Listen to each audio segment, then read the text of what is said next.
எல்லாருக்கும் வணக்கம்.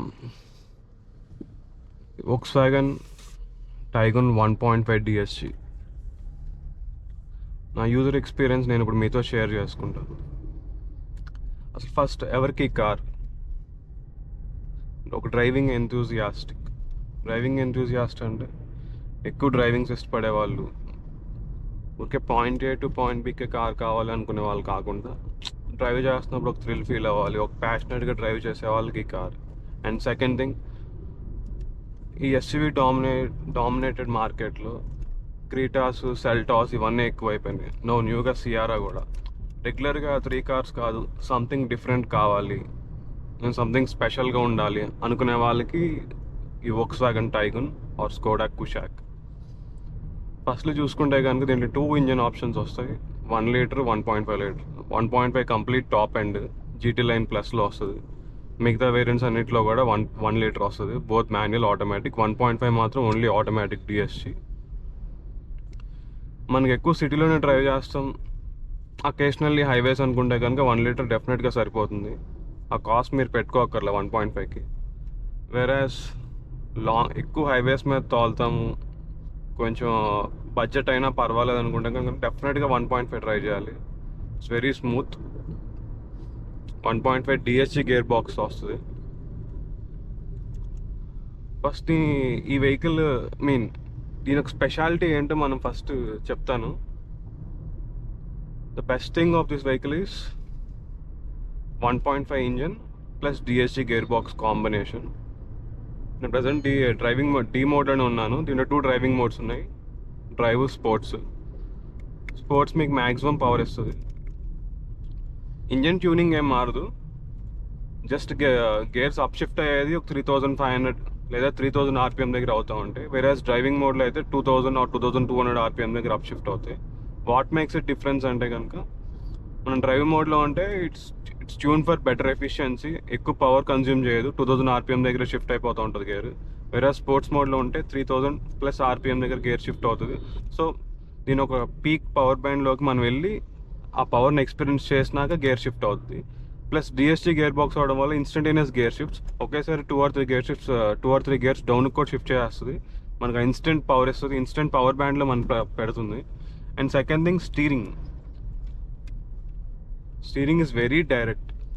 ఎట్లా అంటే మనం ఎటు పాయింట్ చేస్తే అటు మూవ్ అవుతుంది కారు. ఎక్కడ లాగ్ కానీ వేగ్గా కానీ అలా ఏమనిపించదు. ఇవి two the best things of Tiguan. ఒకటేమో engine plus gear box combination, second steering, and third thing దీని handling and driving dynamics very sorted ఉంటుంది. You can feel it highways మీద కానీ, షార్ప్ టర్నింగ్స్లో కానీ, ఇన్స్టంటేనియస్గా లేన్స్ చేంజ్ అవ్వాలన్నా కానీ వెహికల్ చాలా కంపోజ్డ్గా, చాలా డైనమిక్గా అనిపిస్తుంది. ఎక్కడ ఏదో సాఫ్ట్గా అలా ఏమనిపించదు. It's very dynamic. For example నేను స్పోర్ట్స్ మోడ్లోకి వెళ్ళాను, ఫుల్ చూసారా ఇన్స్టంటేనియస్. ఈ స్పోర్ట్స్ మోడ్లో పెట్టుకొని హైవేస్ మీద ఉంటే కనుక ఎక్సలెంట్ థ్రిల్ వస్తుంది. ప్లస్ డిఎస్జీ గేర్ బాక్స్ కాంబినేషన్లో ఎప్పుడు మాన్యువల్స్ బాగుంటాయి, ఆటోమేటిక్స్ కన్నా అనుకునేవాడిని. బట్ ఎంతన్నా మాన్యువల్ కంటే కూడా ఇక్కడ 0 to 100 ఇవన్నీ కూడా డిఎస్జీనే fast, instantaneous quick gear shifts ఉంటాయి. ఎందుకంటే 2 క్లచ్స్ ఉంటాయి, ఎప్పుడు ఒక క్లచ్ ఎంగేజ్ అవుతూ ఉంటుంది ఆటోమేటిక్గా. So when ever it feels మనకి కావాలి గేర్ చేంజ్ అన్నప్పుడు ఆటోమేటిక్గా షిఫ్ట్ చేస్తుంది వెరీ ఫాస్ట్. ఆ గేర్ షిఫ్ట్స్ కూడా మనకి ఎక్కడ హెడ్ నాడ్ ఏం తెలియదు. ఒక 40 to 60 కిలోమీటర్ స్పీడ్ తర్వాత హైవేస్ మీద ఉంటే ఎక్సలెంట్గా ఉంటుంది. దీని మెయిన్ పవర్ బ్యాండ్ స్టార్ట్ అయ్యేది after 40 to 60 kilometres per hour speed తర్వాత. అక్కడ దాకా కొంచెం స్లోగా అనిపిస్తుంది. స్లోగా కాదు, బికాస్ ఇనీషియల్గా నుంచి గేర్ బాక్స్ కొంచెం డిఎస్జీ కాబట్టి ఎక్కువ ఫెయిల్యూర్స్ రాకుండా ఉండాలని చెప్పి ఇనీషియల్ గేర్స్లో ఎక్కువ రేవ్ అవ్వకుండా ఉంటుంది. Whereas in peak power band, అసలు ఇంజన్ నేచర్ కూడా peak power band 40 to 60 kilometres per hour speed తర్వాత ఇన్స్టంటేనియస్గా ఉంటుంది. నేను చాలా ఎక్స్పీరియన్స్ చేశాను హైవేస్ మీద ఉన్నప్పుడు. చాలా వెహికల్స్ ఈవెన్ దీనికన్నా పెద్ద వెహికల్స్ని కూడా, అఫ్ కోర్స్ బియాండ్ 100 నేను ఎప్పుడు వెళ్ళలేదు. Mean of course beyond 100 compete చేయలేదు, బట్ ఆ స్పీడ్స్ వరకు అయితే కూడా అన్నీ ఒకసారి స్లో అయినప్పుడు మనకి ఛాన్స్ వచ్చినప్పుడు ఈ స్పోర్ట్స్ గేర్లో పెట్టుకుని ఒకసారి యాక్సిలరేట్ చేస్తే కనుక అవన్నీ మన రేర్ వ్యూ మిర్రర్లో కనిపించాల్సిందే. అంత ఇన్స్టంటేనియస్గా ఉంటుంది gear box coupled with engine. ఈ 1.5 అనేది ఇంపోర్టెడ్ ఇంజన్, లోకల్గా మ్యానుఫ్యాక్చర్ చేయరు. వేరేస్ 1 లీటర్ అనేది నేను లోకల్గా ఇండియాలో మ్యానుఫ్యాక్చర్ చేస్తాను. నేను 1 లీటర్ కూడా తోలాను. 1 లీటర్లో మోర్ ఆఫ్ టర్బో ల్యాగ్ ఉంటుంది. అది ఎక్కువ మనకు తెలుస్తూ ఉంటుంది, ఫీల్ అవుతూ ఉంటాం టర్బో ల్యాగ్. బట్ వన్స్ ఒక 2200 ఆర్పిఎం దాటిన తర్వాత ఆ టర్బో స్పూల్ అవుతుంది స్టార్ట్ చేసినాక స్ట్రాంగ్ పవర్ వస్తుంది. ఎలాంటి పవర్ అంటే కనుక మనకి ఇంతకుముందు పాత షిఫ్ట్ డీజిల్లో వచ్చేది push back feeling, same exactly అలాగే వస్తుంది పుష్ బ్యాక్ ఫీలింగ్ ఇన్స్టెంట్గా. కాకపోతే టర్బో ల్యాగ్ అనేది మనం కొంచెం అలవాటు పడాలి. సమ్ టైమ్స్ అది చిరాగ్గా అనిపిస్తుంది. 1.5 అయితే కనుక మాత్రం టర్బో ల్యాగ్ అంత ప్రొనౌన్స్ అవ్వదు. దో టర్బో ల్యాగ్ ఉన్నా కానీ మోస్ట్లీ డిఎస్జీ కవర్ చేస్తుంది. నేను సేమ్ ఇదే మాన్యువల్ కూడా తోలాను. I feel DSG is far more superior than manual. మాన్యువల్లో ఫస్ట్ థింగ్ క్లచ్ బాగాలేదు, సో ఆ క్లచ్ ఫీల్ అన్నది బాగాలేదు. ప్రతిసారి clutch engages. Gear box is smooth but not so smooth as Hyundai or Maruti level. So నాకు gear box plus manual clutch అనేది అంత సుపీరియర్గా అనిపించలా. Versus compare to DSG it's far more superior. Relaxed కంఫర్టబుల్గా వెళ్ళిపోవచ్చు.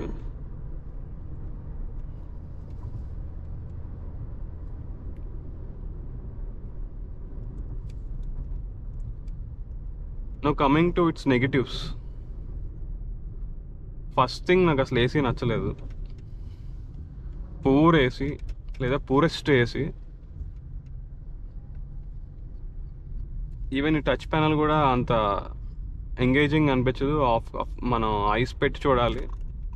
డ్రైవింగ్ చేస్తున్నప్పుడు చాలా ఇన్కన్వీనియంట్గా అనిపిస్తుంది. Plus the air throw control కూడా అంత బాగోదు కదా, it's worst. Even seat ventilation కూడా ఇట్స్ మోర్ ఆఫ్ ఎ సౌండే ఎక్కువ వస్తుంది యాక్చువల్ ఎయిర్ త్రో కంటే కూడా. ఏసీ అనేది కంప్లీట్గా పూర్. ఈవెన్ ఇప్పుడు లేటెస్ట్ 2026 టైగూన్ అని కుషాక్లో అప్డేట్ చేశారు. దీని మీద slightly better, but it's not the best in the market. Second thing, head lights. ఇది టాప్ ఎండ్ కాదు, జస్ట్ జీటీ లైన్లో హెడ్ లైట్స్ అనేది కంప్లీట్లీ పూర్. టాప్ ఎండ్లో చాలా బెటర్, ఎల్ఈడి లైట్స్ ఇచ్చారు, దీంట్లో ఎల్లో బల్బ్స్ ఇచ్చారు. ఎంత పూర్ అంటే ఒక ఆల్టోగా ఉన్నంత లైట్స్ కూడా దీనికి ఉండవు నైట్ టైం. అంత పూర్. కంపల్సరీ చేంజ్ చేసుకోవాలి మిడ్ వేరియంట్స్ కానీ లో వేరియంట్స్ కానీ తీసుకునే వాళ్ళు. నేను థర్డ్ థింగ్ సస్పెన్షన్. నేను కావాలని ప్యాచ్లోకి వచ్చాను. సస్పెన్షన్ ఇలా స్లో స్పీడ్స్లో వెళ్తుండే కనుక ఇట్స్ ఓకే. రోడ్ మొత్తం అన్ఈవెన్గా ఉంది, బట్ ఒక సిమిలర్ ఎక్కడ గుంతలాలు ఏం లేవు. వేరాజ్ అన్ఈవెన్ రోడ్స్ ఉన్నాయనుకోండి, ఇట్స్ చాలా బేసిక్ సస్పెన్షన్. ఇది మిమ్మల్ని ఎక్కడ వావ్ చేయదు. అదే ప్రీవియస్ పోలో కానీ వెంటో కానీ చూసుకుంటే చాలా ఫర్మ్ ఉండేది, హైవేస్ మీద ఎక్సలెంట్గా ఉండేది. ఇలాంటి రోడ్స్లో యావరేజ్ ఉండేది. అట్లీస్ట్ హైవేస్ మీద చాలా బాగుండేది.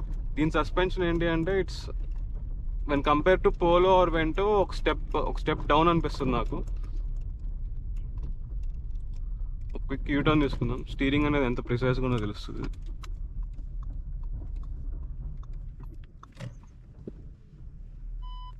Reverse parking camera, parking sensors కూడా వస్తాయి. ఇలాంటి రోడ్స్లో పర్లేదు సస్పెన్షన్, బట్ సడన్గా అండులేషన్స్ వస్తాయి లేదా గుంతల గురించి వెళ్ళాలి, అలాంటప్పుడు మాత్రం సస్పెన్షన్ బాగాలేదు. అండ్ సెకండ్ థింగ్, హైవేస్ మీద రోడ్ మొత్తం క్లీన్గా ఉంటే కనుక సస్పెన్షన్ బాగుంది. వేరేస్ అక్కడక్కడ ఈ స్మాల్ బ్రిడ్జెస్ వచ్చి అప్స్ అండ్ డౌన్స్ ఉంటాయి కదా, అలాంటప్పుడు కానీ ఎక్కడైనా సడన్గా కొంచెం లారీస్ ఎక్కువ తిరిగి కొంచెం రోడ్ డౌన్ అవ్వడం అలా ఉంటుంది కదా, అలాంటి వాటిలో మాత్రం మనం 100 స్పీడ్లో సడన్గా అలాంటివి ఏమైనా కౌంటర్ చేస్తే కనుక కార్ ఏదో షేక్ కార్ ఎక్కువ మూమెంట్ ఇస్తుంది. వేరే పోలో కానీ వెంటో కానీ అలా చూసుకుంటే కానీ వాటిలో అంత మూమెంట్ ఇచ్చేది కాదు, దీంట్లో మాత్రం అలాంటి మూమెంట్ ఇస్తుంది. సో సస్పెన్షన్ అండ్ సడన్గా మనం స్పీడ్ బ్రేకర్స్ మీద స్లో చేయకుండా కొంచెం వెళ్దాం, మినిమం స్పీడ్లో వెళ్దాం స్పీడ్ బ్రేకర్స్ మీద ఉన్నా కానీ ఆ థడ్ సౌండ్ వస్తుంది సస్పెన్షన్ నుంచి, ఏదో బ్రేక్ అయిపోయినట్టు. సో సస్పెన్షన్ అనేది pretty యావరేజ్. బ్రేక్స్లో అయితే కనుక మనం ఆ బ్రేక్ ప్రెస్ చేసినప్పుడు ఆ బ్రేక్ షూ సౌండ్ వస్తూ ఉంటుంది అప్పుడప్పుడు, ఏదో పాత కార్లో వచ్చినట్టు. ఆ స్టాపింగ్ పవర్ కూడా అంత సూపర్గా ఏం లేదు, break stopping power. Even top ఎండ్లో 4 డిస్క్ ఉన్న వెహికల్లో కూడా బ్రేక్ స్టాపింగ్ పవర్ అంత సూపర్గా లేదు. డ్రైవ్లో కూడా sport to manual, sports to drive mode to sports mode shift చేసుకోవచ్చు. సీట్స్ అనేవి చాలా బాగుంటాయి, కంఫర్టబుల్గా ఉంటాయి సీట్స్ ఎంత లాంగ్ వెళ్ళినా కానీ. అండ్ సెకండ్ థింగ్, ఫీచర్స్ గురించి వస్తే కనుక ఆల్ రిక్వైర్డ్ ఫీచర్స్ ఇచ్చారు. Sunroof, Apple CarPlay, Android auto, automatic air conditioning.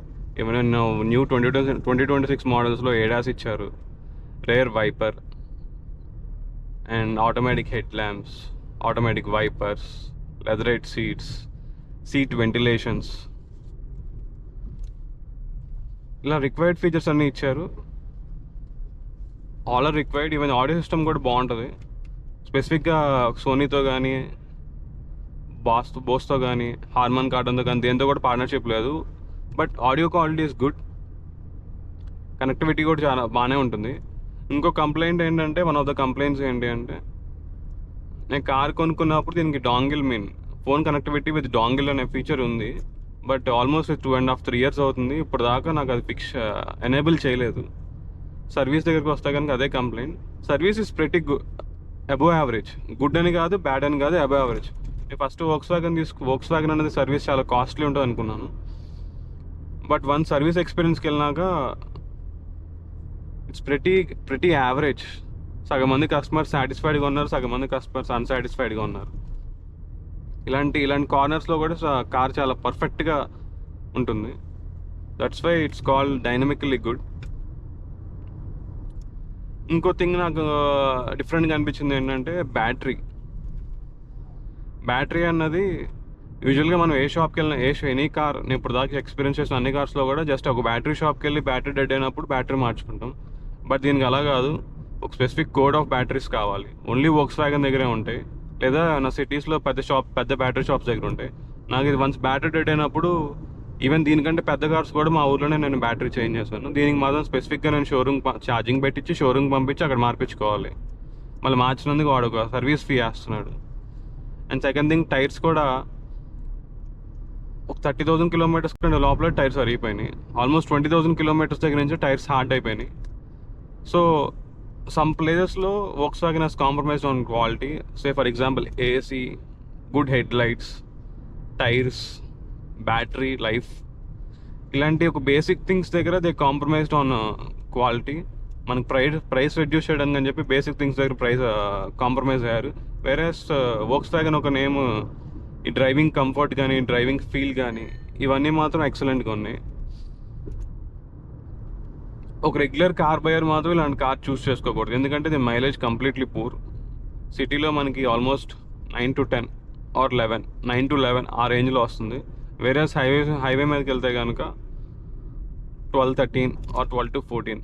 లేదు మీరు కంప్లీట్గా స్లోగా తోలుదాం, ఎక్కడ రేవ్ చేయకుండా ఒక స్టడీగా తోలితే కనుక ఆన్ హైవేస్ ఈజీగా 16 వరకు పుల్ చేయొచ్చు. కంపెనీ క్లెయిమ్డ్ అయితే 19 చేంజ్, బోత్ 1 లీటర్కి 1.5 లీటర్కి. 1 లీటర్కి 19 చేంజ్, 1 లీటర్ ఆటోమేటిక్కి సేమ్ 19 చేంజ్. 1.5 ఆటోమేటిక్ మాత్రం 18.8 అలా ఉంది కంపెనీ క్లెయిమ్. మనం ఈజీగా 15-16 వరకు ట్రాక్ చేయొచ్చు. అండ్ 1.5లో స్పెసిఫిక్గా వచ్చే టెక్నాలజీ ఏంటంటే సిలిండర్ డీయాక్టివేషన్. ఏంటి అంటే, మనం కంప్లీట్గా స్లోగా తోలుతున్నప్పుడు, ఎక్కువ పుల్ చేయనప్పుడు 4 cylinder వెహికల్ అయినా కానీ ఆటోమేటిక్గా 2 cylinders డీయాక్టివేట్ చేస్తుంది, దేర్ బై మైలేజ్ ఇంక్రీజ్ అవ్వడానికి. వేరే 1 లీటర్ వచ్చేసి ఓన్లీ 3 cylinder. సో దానిలో ఇంకా డీయాక్టివేట్ చేయడం, సిలిండర్ డీయాక్టివేషన్ లాంటి టెక్నాలజీ ఏం లేదు. 1.5కి వచ్చేసి ఈ సిలిండర్ డీయాక్టివేషన్ టెక్నాలజీ అనేది ఉంది. ఇది ప్రాపర్ 5 seater అంటే కనుక no, it's not a proper 5 seater. ఇది 4+1 seater. వెనకమాల అంత వైడ్గా ఉండదు, బట్ సీటింగ్ కంఫర్ట్ బాగుంటుంది, but it's not super wide. Even Creta ఉన్నంత వైడ్ కూడా ఉండదు.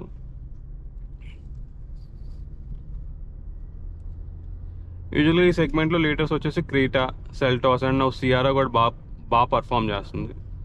Sierra is the most spacious. ఈ Volkswagen Taigun and Skoda Kushaq వాటితో కంపేర్ చేసుకోవాలంటే no. It has to be compared with Renault Duster or Nissan టెక్టాన్.